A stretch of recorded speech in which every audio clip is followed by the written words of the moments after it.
At the time, it didn't feel important. That's the strange part. Nothing felt wrong. Nothing felt urgent. I remember sitting there, thinking I still had time. Time to fix things, time to explain, time to choose differently. I was wrong. Back then, my life looked normal, a routine. Work, messages, late nights, nothing dramatic. But there was a moment, a small one, so small most people would ignore it. I almost did. It was a decision made out of comfort, out of silence, out of fear of change. I told myself it didn't matter. I told myself I would deal with it later. And for a while, everything stayed quiet. Too quiet. That silence wasn't peace.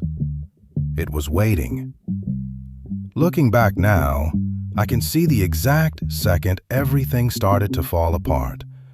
Not when things went wrong, but when they still seemed fine. After that moment, life went on. That's what made it dangerous. Nothing collapsed, nothing exploded. I still woke up every morning, still went to work, still answered messages. From the outside, everything looked fine. But something had shifted. I started avoiding certain thoughts, simple ones, questions I didn't want to answer. Why did that moment stay with me? Why couldn't I forget it? I told myself I was overthinking, that everyone feels like this sometimes, and maybe that was true. But there were signs, small ones. I stopped making plans, not intentionally. It just felt easier to leave things open.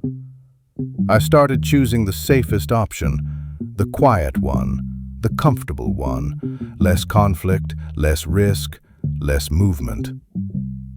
I remember one night, driving home later than usual. The road was empty, the city lights blurred in the rain. My phone buzzed. I didn't look at it right away.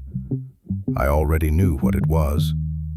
Not the message itself, just the feeling behind it. The kind of message that asks something from you. Attention, honesty, a decision. I waited. One more minute, then another. And in that space, right there, I made another choice. Not to answer. Not answering felt harmless. That's how most mistakes begin. Nothing happened that night. No confrontation, no consequences. Just another quiet drive home. But silence has weight. And once you get used to it, you start using it. I became good at avoiding things. Not actively, passively. Letting conversations fade. Letting moments pass. I told myself this was how adults handled life. Less drama, less noise. But there were cracks. I noticed it when people started asking the same questions twice, when pauses in conversations lasted too long, when I needed more time to respond to things that used to be easy. I was postponing decisions again and again, because every decision now felt heavier than it should. I remember standing in my apartment one evening, lights off, city glowing outside the window, thinking about how strange it was to feel stuck without being trapped.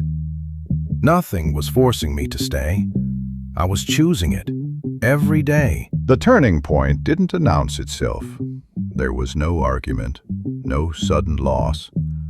Just one moment where I needed to speak and didn't. A simple question, asked calmly. Ordinary words, the kind you answer without thinking. But I hesitated. Too long. I felt it then, that quiet shift. How silence, once a shield, had become a habit, a responsibility. By the time I answered, it was already wrong. Not the words, the timing. Trust doesn't disappear loudly. It erodes. Later, I tried to explain myself. Not everything, just enough to feel better. But explanations don't rewind moments. They arrive after. That's when I realized something was gone. Not broken, gone. And no one was angry, which somehow made it worse. After that, things became slower. Not in the way people notice. Messages took longer. Plans stayed tentative. I became optional. That's a strange feeling. To still be present, but no longer expected. I tried to fix it. Not directly. Through small gestures, casual check-ins, almost jokes. They landed differently. Not badly, just lighter. Like everything about me had lost weight. I started questioning things too late. When did this change? What exactly did I avoid? Which moment would have mattered most? That's the cruel part. You don't notice the fall while it's happening. You notice it when you look up and realize you're lower than before, with no clear memory of when you stepped down. It didn't end dramatically. No final conversation, no closure. Just distance that gradually became normal. I adjusted, like people do.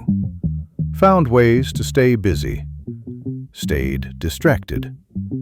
From time to time, I'd think about it, about how easily things change when you wait too long. Not because you chose wrong, but because you chose nothing. That's what stays with me. Not regret, awareness. Of how many moments feel small when they happen, and how heavy they become after. If I'm honest, the hardest part is knowing this story isn't unique. It happens quietly, every day, to people who believe they still have time.